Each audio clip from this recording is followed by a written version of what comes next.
आप सभी का सुपर कंसेप्ट क्लासेस में स्वागत है। और आज की इस वीडियो में आप लोगों को इतिहास के टॉप 40 एमसीक्यू क्वेश्चंस बताने वाला हूं। और सारा का सारा क्वेश्चंस हमारा एक ही चैप्टर से है। चैप्टर का नाम है ईंट मनके तथा अस्थियां हड़प्पा सभ्यता।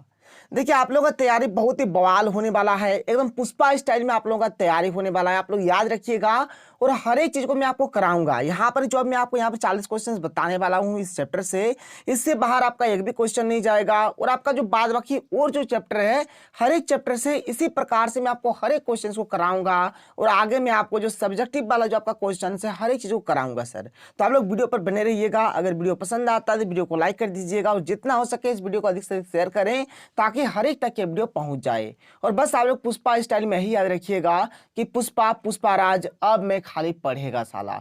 अब सर आपको खाली पढ़ना है। अब आप ये ध्यान में मत रखिए कि अभी तो मेरा बहुत ज्यादा टाइम है, 8 दिन 7 दिन 6 दिन जो भी टाइम है आपका, तो उस आप लोग मन में ध्यान मत रखिए, केवल केवल आप लोग पढ़ाई करिए। तो चलिए शुरू करते हैं हमारा आज का जो सेशन है। और यहाँ पर हम लोग हर एक क्वेश्चन को बहुत ही सिंपल तरीके से और इजी तरीके से देखते हैं। देखिए हमारे पास जो सबसे पहला प्रश्न है क्या है कि एशियाटिक सोसाइटी की स्थापना कब हुई। तो 1784 ईस्वी में हुआ था, याद रखिएगा। क्वेश्चन नंबर 2 क्या है कि एशियाटिक सोसाइटी की स्थापना किसने और कहाँ की। तो एशियाटिक सोसाइटी की जो स्थापना है विलियम जेम्स ने किया था। कहाँ किया था? कोलकाता में किया था। आगे चलिए अगला प्रश्न देख लीजिए। क्वेश्चन नंबर 3 क्या है कि भारत में पुरातत्व विभाग की स्थापना कब हुई। तो 1861 में हुआ था।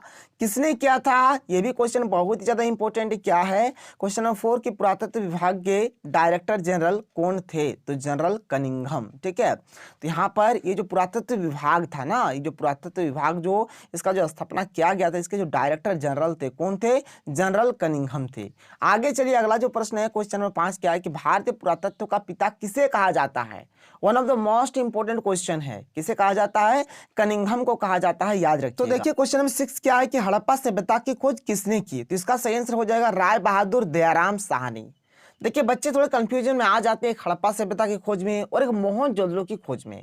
तो हड़प्पा सभ्यता का जो खोज किया है किसने किया? तो राय बहादुर दयाराम साहनी ने किया है। और मोहनजोदड़ो का खोज किया है राखाल दास बनर्जी। तो देखिए आप लोग ट्रिक से किस प्रकार से याद रखेंगे। यहाँ पर आपका है हड़प्पा सभ्यता। हड़प्पा से याद रखिएगा हड़प। ठीक है, हड़प। अगर मान के चलिए अगर किसी भी व्यक्ति का अगर कोई सब कुछ अगर हड़प लेगा तो बाहर वाला क्या बोलेगा कि अरे भाई उसका सब कुछ मत हड़पो, उसके ऊपर कुछ तो दया करो। क्या करो? कुछ तो दया करो। तो हड़प से आपका हो जाएगा हड़प्पा सभ्यता और दया से हो जाएगा आपका दयाराम साहनी। ठीक है, ऐसे आप लोग याद रखिएगा। तो हड़प्पा सभ्यता की खोज किसने की? तो राय बहादुर दयाराम साहनी ने। हड़प्पा मतलब हड़प और दया माने दयाराम साहनी। बहुत ही सिंपल है। चलिए आगे चलिए। अगला जो प्रश्न है क्वेश्चन नंबर 7 क्या देख लीजिए कि हड़प्पा सभ्यता की खोज कब हुई। तो 1921 ईस्वी में हुआ था, याद रखिएगा। और इसके जस्ट एक साल बाद यानी कि 1922 में मोहनजोदड़ो का खोज हुआ था। किसने किया था? तो राखाल दास बनर्जी ने किया था। तो देख लीजिए यहाँ पर साफ साफ लिखा हुआ है क्या है कि मोहनजोदड़ो की खोज किसने की। तो राखाल दास बनर्जी। देखिए सर यहाँ पे क्या है? जोदड़ो। ठीक है, मतलब हाथ जोदड़ो मतलब जोड़ो। ठीक है, हाथ जोदड़ो। जोदड़ो से क्या है? जोड़ो। जोदड़ो से क्या हो जाएगा आपका? जोड़ो। ठीक है, तो हाथ कौन जोड़ता है? जो दास होता है। जो दास होता है वही तो हाथ जोड़ेगा ना। किसका हाथ जोड़ेगा? मालिक का हाथ जोड़ेगा। ठीक है, हाथ जोड़ रहा है कि मुझे बख्श दो, मुझे ये काम मत दो। ठीक है, तो यहाँ पर जोदड़ो से आपका जोड़ो। ठीक है, और दास से आपका दास। दास क्या करता है? हाथ जोड़ता है। तो इसे भी आप लोग इसको याद रख सकते हैं। या फिर अगर आप लोग एक टू अगर याद रखेंगे तो आपका दूसरा वाला ऑटोमेटिक याद हो जाएगा। हड़प्पा से आपका हड़प है और हड़प से मतलब यहाँ पर जैसे कि दया वाला तो दयाराम साहनी। ऐसे मोहनजोदड़ो, जोदड़ो में जोड़ो तो जोड़ो। हाथ कौन जोड़ता है? दास जोड़ता है। तो यहाँ से आप लोग बोल सकते हैं कि राखाल दास बनर्जी। ठीक है, बहुत ही सिंपल है। चलिए अगला प्रश्न देख लीजिए क्या है क्वेश्चन नंबर 9 कि मोहनजोदड़ो की खोज कब हुई। तो 1922 ईस्वी में हुआ था, याद रखिएगा। चलिए क्वेश्चन नंबर 10 देखिए क्या है कि हड़प्पा सभ्यता को किस नाम से जाना जाता है। तो इसको सिंधु घाटी सभ्यता के नाम से भी जाना जाता है। क्वेश्चन नंबर 11 क्या है कि हड़प्पा सभ्यता किस नदी के किनारे स्थित है। तो ये आपका रावी नदी के किनारे स्थित है। फटाफट नोट करिएगा। अगला प्रश्न देख लीजिए क्या है। क्वेश्चन नंबर 12 है कि हड़प्पा सभ्यता भारत के किस भाग में विकसित हुई थी। तो पश्चिम उत्तर भाग में ये विकसित हुआ था। मोहनजोदड़ो किस भाषा का शब्द है। तो एक सिंधी भाषा का शब्द है। किस भाषा का? सिंधी भाषा का शब्द है। देखिए जो अगला प्रश्न है सर बहुत ज्यादा इंपॉर्टेंट कि मोहनजोदड़ो का अर्थ क्या है। तो इसका माने होता है मृतकों का टीला होता है। ठीक है, मोहनजोदड़ो का अर्थ क्या होता है? मृतकों का टीला होता है। फटाफट नोट डाउन कर लीजिएगा। चलिए अगला प्रश्न देखिए। यहाँ पर अगला जो प्रश्न है क्या है देख लीजिए कि मोहनजोदड़ो किस नदी के किनारे स्थित है। तो ये आपका सिंधु नदी या फिर सिंध नदी के किनारे स्थित है। क्वेश्चन नंबर 16 क्या है कि सिंधु घाटी सभ्यता की जुड़वा राजधानी किसे कहा जाता है। ठीक है, तो इसका जुड़वा राजधानी किसे कहा जाता है, तो हड़प्पा मोहनजोदड़ो को इसका क्या बोला जाता है, सिंधु घाटी सभ्यता की जुड़वा राजधानी कही जाती है।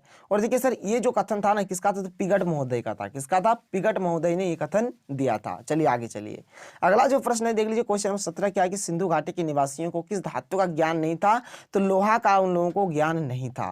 क्वेश्चन नंबर 18 क्या है कि सिंधु सभ्यता को किस युग में रखा गया था, इसको कांस्य युग अथवा प्रागैतिहासिक युग में रखा गया है। ठीक है, तो सिंधु घाटी सभ्यता को किस युग में रखा गया है, तो कांस्य युग में रखा गया है, याद रखिएगा। क्वेश्चन नंबर 19 क्या है कि सिंधु सभ्यता में मुख्य फसल कौन सी थी, तो गेहूं, और जो उन लोगों का मुख्य फसल था। हड़प्पा सभ्यता का सबसे बड़ा नगर क्या था, तो मोहनजोदड़ो सबसे बड़ा नगर था।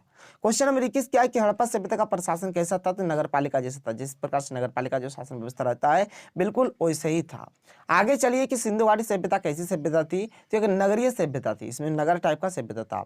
आगे देखिए कि सिंधु घाटी जो सभ्यता है उसका जो बंदरगाह कौन सा था, तो एक लोथर था और एक सूरकोटदा था। ठीक है, दोनों का दोनों आप लोग लिख लीजिएगा। आगे चलिए अगला प्रश्न देख लीजिए, क्वेश्चन नंबर 24 क्या है कि हड़प्पा सभ्यता का विस्तार किस आकार में था, तो त्रिभुजाकार या फिर त्रिकोण के आकार में था। ठीक है, मतलब त्रिभुज के आकार में था, मतलब कुछ इस प्रकार से था। ठीक है, चलिए आगे देख लीजिए, अगला जो प्रश्न है क्या है, अगला यहाँ पर प्रश्न है कि हड़प्पा सभ्यता में प्राप्त अवतल चक्की पर प्रकाश किसने डाला था। जो अवतल चक्की जो प्राप्त हुआ था उस पर प्रकाश किसने डाला था, बहुत ही इंपॉर्टेंट क्वेश्चन है।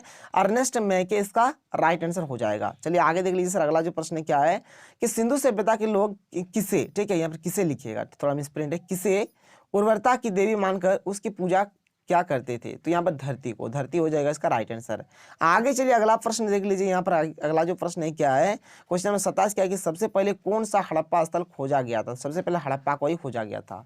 हड़प्पा वासी तांबा कहाँ से प्राप्त करते थे, बहुत ही इंपॉर्टेंट क्वेश्चन है। देखिए तांबा कहाँ से प्राप्त करते थे, तो राजस्थान से प्राप्त करते थे, याद रखिएगा। ठीक है, क्वेश्चन नंबर 29 क्या है कि हड़प्पा तथा मोहनजोदड़ो कहाँ स्थित है, तो आपका पाकिस्तान में स्थित है। ठीक है, पाकिस्तान, याद रखिएगा, पाकिस्तान पे ही टिक करना है आपको।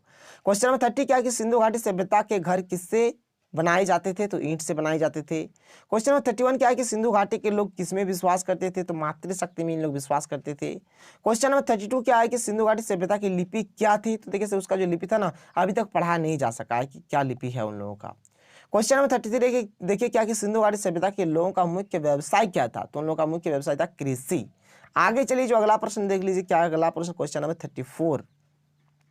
क्वेश्चन नंबर 34 की सिंधु सभ्यता के लोगों ने नगरों और घरों की विन्यास के लिए कौन सी पद्धति अपनाई है, तो ग्रिड पद्धति को उन लोग अपनाए थे। क्वेश्चन नंबर 35 देखिए क्या है कि सिंधु घाटी सभ्यता में हल का प्रमाण कहां से मिला, तो कालीबंगान से मिला था।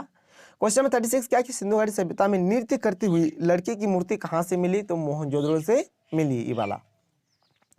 क्वेश्चन नंबर 37 जो कि बहुत ही इंपॉर्टेंट क्वेश्चन है कि सिंधु सभ्यता में गोदीपाड़ा कहां से मिला। ठीक है, गोदीपाड़ा कहीं पर गोदीवाड़ा भी लिखा रहता है, तो ये आपका लोथल से मिला था। One of the most important question है। आगे चलिए आगे देख लीजिए, सिंधु घाटी सभ्यता किसके समकालीन नहीं मानी जाती है, तो क्रीट की सभ्यता के। ठीक है, क्रीट की सभ्यता। क्वेश्चन नंबर 39 क्या है कि पहली बार हड़प्पा को किस वर्ष उत्खनन किया गया, तो 1921 में सबसे पहले इसको खोदा गया था। क्वेश्चन नंबर 40 जो कि हमारा लास्ट क्वेश्चन है क्या कि सिंधु घाटी सभ्यता में विशाल स्नानागार के अवशेष कहाँ मिले, तो मोहनजोदड़ो में मिला था।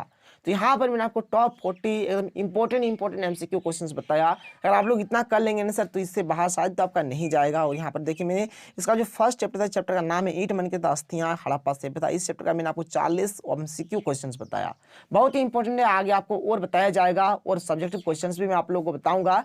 आप लोग हमारे चैनल के साथ बने रहें और आप लोगों को एक ही बात याद रखना है कि पुष्पा राज में खाली पढ़ेगा साला। सर खाली पढ़ते रहिए पढ़ते रहिए पढ़ते रहिए, कुछ भी नहीं करना है। तो चलिए अगर आपको वीडियो पसंद आए तो वीडियो को लाइक करिए। तो मिलते हैं अगले वीडियो में। थैंक यू, जय हिंद।